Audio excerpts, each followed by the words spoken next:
hari ku itariki ya 11 ukwezi kwa Februari, niyo nagiye gusura Marita nk'uko yari yarabinyemereye.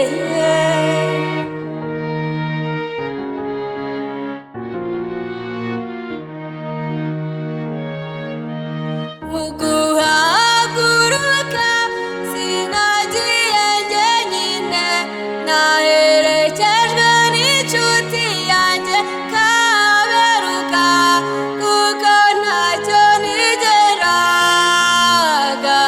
muhisha. Ubwagiye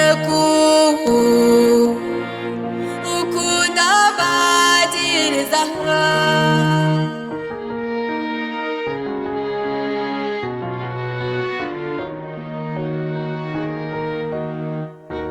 uko inzira twayiriraga kuyimara, niko nagendaga muratira Marita, twaruhutse tugeze kuri Kano, ubwo turakomeza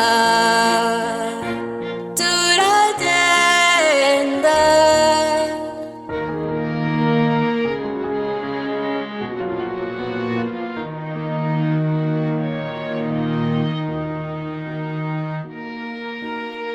Twasanze yadutegereje ku irembo, kuko nawe urukumbuzi rwari rwose. Mentola Music.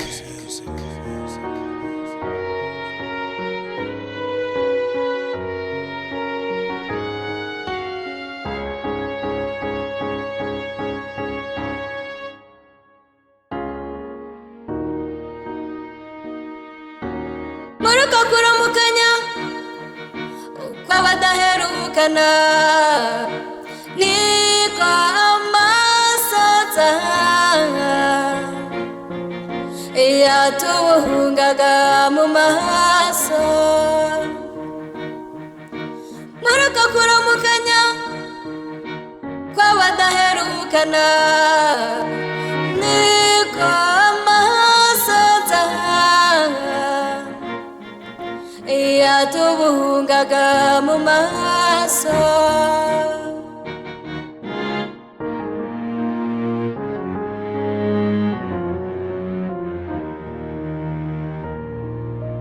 Nyamara ibyo byishimo ntibyatinze, kuko ibyo nabonaga byambereye urujijo. Inseko nziza sinjye yabwaga,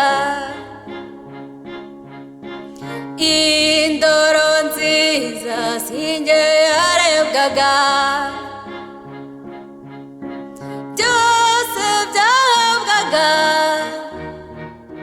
Kaberuka nikururiye.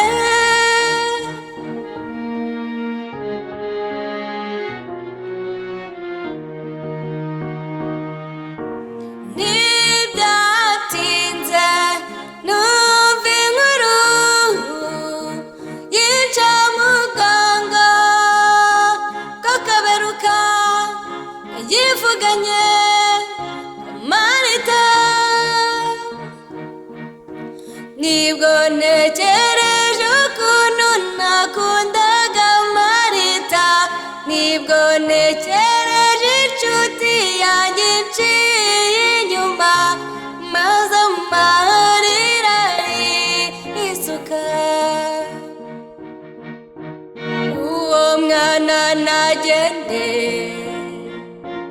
yaranshavuje, araje uwo mwana nagende